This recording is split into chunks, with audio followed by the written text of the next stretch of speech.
Hi, everybody. This is Becca Glenn. I'm a commissioner with the Mass Commission on the Status of Women.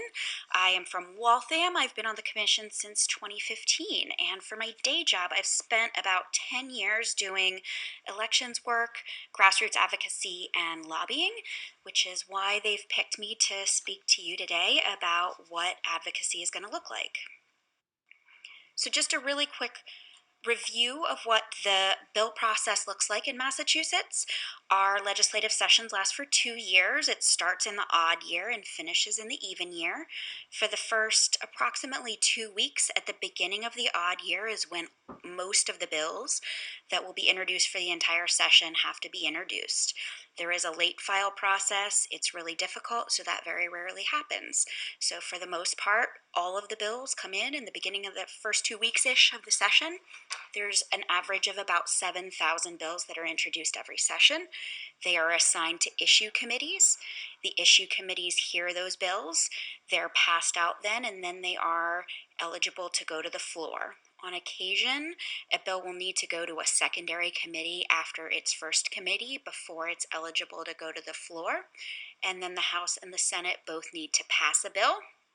If they've passed different versions of a bill, they will have a conference committee to work those differences out. And that's just a really quick overview of the process. Obviously, as the process goes along, there are a lot of different opportunities for us to advocate, sort of every step in the process. After the bill is introduced, we get co-sponsors.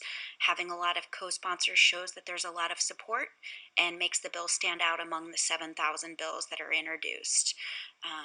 When the bill is being heard in committee, that's a great opportunity to be heard and to have legislators understand why this is an important bill to you. And when there's talk of the bill going to the floor, that's another great opportunity to let legislators know what you think about the bill. So just talking about what our goal is in advocating.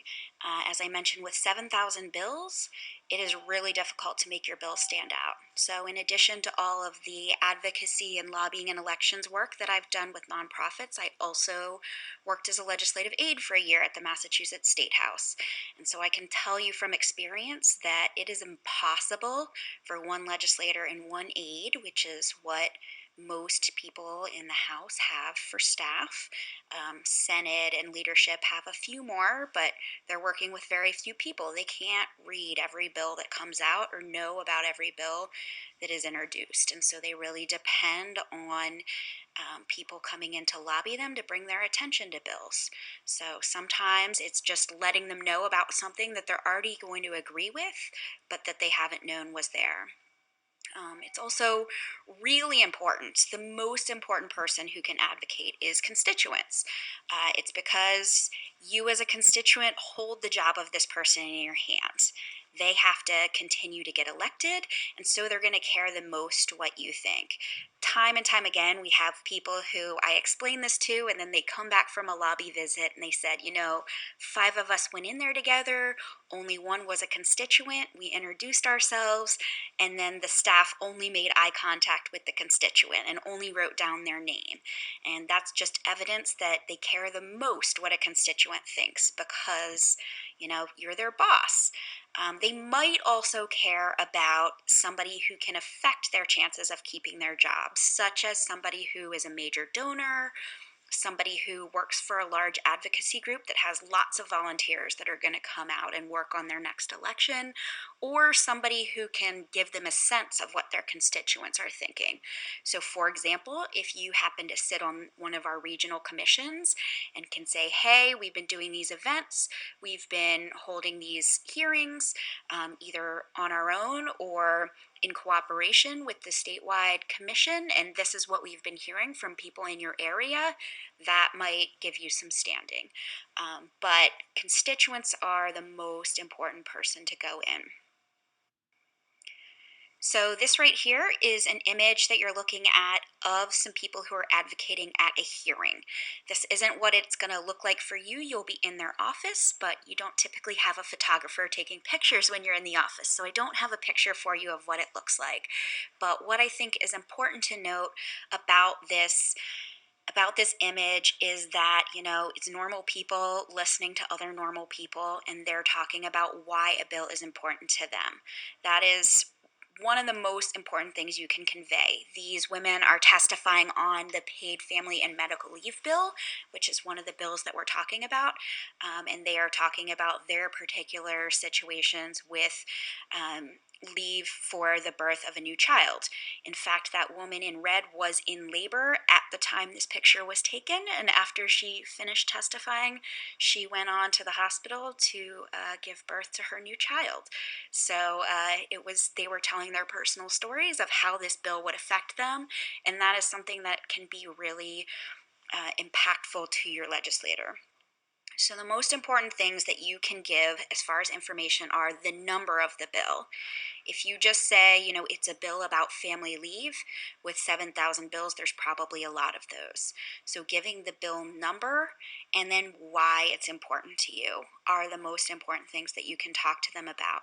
It's great if you can provide them with other information about the bill, technical information, who the lead sponsor of the bill is, but quite frankly, if you don't know that information, they can always call the commission and find that out.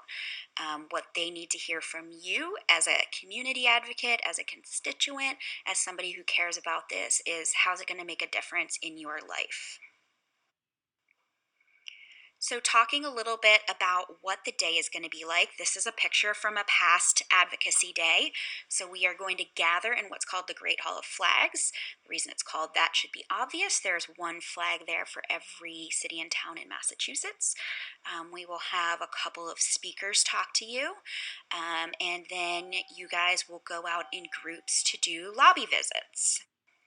So you will have materials available to talk, both to hand to the legislators and also for you to use as notes as far as what the bills you're going to be talking about are and what to remember to do in a lobby visit. So you don't need to worry. And there will also be some members of the commission and other folks around to answer any questions and help direct you. I'll warn you, the State House is an old building, and so there are lots of different pieces that were sort of slapped on there after the original building was built, and so it can be hard to figure out how to get around, but we are there to help you. And like I said, I worked there every day for a year, so most of the time I will know where you need to go. So when you are going to the visit, you will probably have a couple of you going, so you should sort of work out ahead of time who's going to do what. When you go in, most of the time there is a receptionist there, and so just saying, we have an appointment, we're here from the commission, so that they can get the right person in front of you.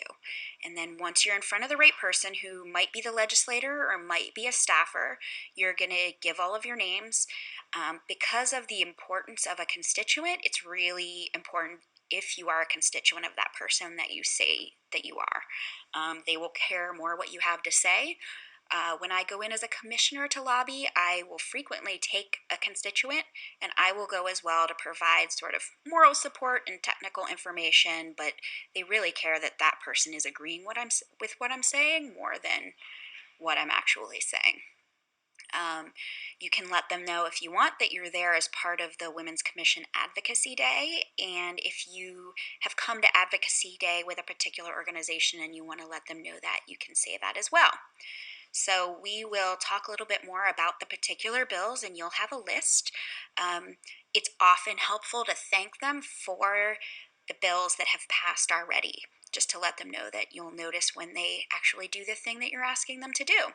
So we will have a list of legislative victories that the commission has already had this year. If they sponsored that bill, if they voted in favor, you can thank them for that very quickly, and then sort of move along to the bills that you would like them to pass before the end of this session. We will give you a list of some of the things that you can talk about, but as I mentioned, if you have a personal story, if you have a reason why you care about a particular bill, that's the most important thing to convey. If you have any questions to ask them, or if they have any questions to ask you, That's great. And then once you leave the office, take a moment out in the hall to write down some notes on what they said to you. The reason for that is so that the commission knows how to follow up with them.